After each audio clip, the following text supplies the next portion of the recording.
আসসালামু আলাইকুম প্রিয় শিক্ষার্থী বন্ধুরা, কেমন আছো সবাই? তোমাদের জন্য আমি আরেকটি ভিডিও নিয়ে আসলাম। ইসলাম ও নৈতিক শিক্ষা তৃতীয় শ্রেণী তৃতীয় অধ্যায় থেকে আলোচনা হবে সহমর্মিতা। প্রিয় শিক্ষার্থী বন্ধুরা, তাহলে তোমরা শোনো, আমার সাথে সাথে পড়বে। সহমর্মিতা কি?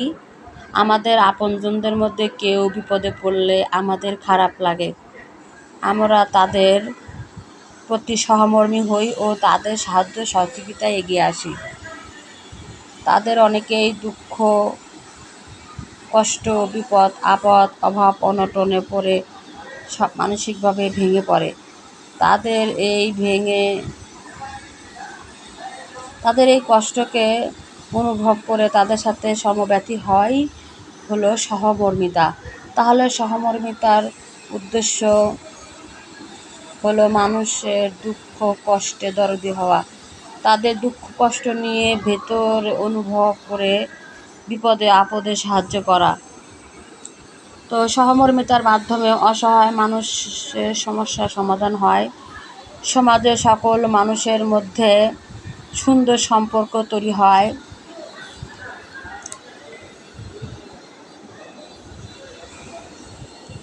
সহমর্মিতার মাধ্যমে অসহায় মানুষের সমস্যার সমাধান হয়। সমাজের সকল মানুষের মধ্যে সুন্দর সম্পর্ক তৈরি হয়।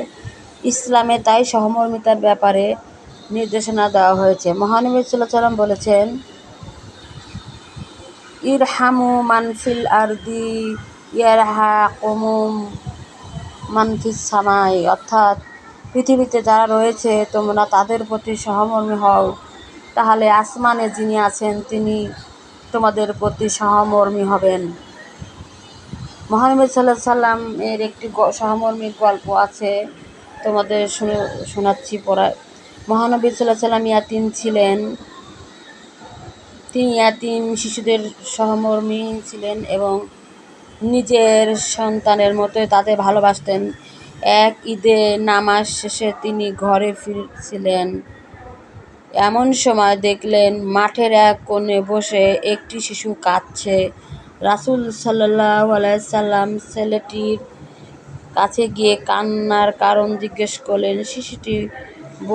শিশুটি বলল, আমার আব্বা আম্মা নেই। তিনি পরম আদরে শিশুটিকে বাড়ি নিয়ে গেলেন। মুহাম্মদ সাল্লাল্লাহু আলাইহি ওয়াসাল্লাম তার স্ত্রী হযরত আয়েশা রাদিয়াল্লাহু আনহাকে ডেকে বললেন, হে আয়েশা, ঈদের দিনে তোমার জন্য একটি উপহার নিয়ে এসেছি। এই নাও তোমার উপহার। ছেলেটিকে পেয়ে দারুণ খুশি হলেন হযরত আয়েশা রাদিয়াল্লাহু আনহা। দেরি না করেই মুহূর্তেই তাকে গোসল করিয়ে জামা পরালেন।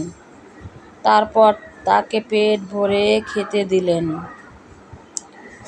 রাসূল সাল্লাল্লাহু আলাইহি ওয়াসাল্লাম ছেলেটিকে বললেন, আজ থেকে আমরাই তোমার পিতামাতা। নবীজি সাল্লাল্লাহু আলাইহি ওয়াসাল্লাম এ কথা শুনে ছেলেটি খুশি হলো। প্রিয় শিক্ষার্থী বন্ধুরা, সহমর্মিতার গল্পটি আমার ভালো লেগেছে, তাই আমি তোমাদেরকে গল্পটি শোনালাম। তোমরাও পড়বে।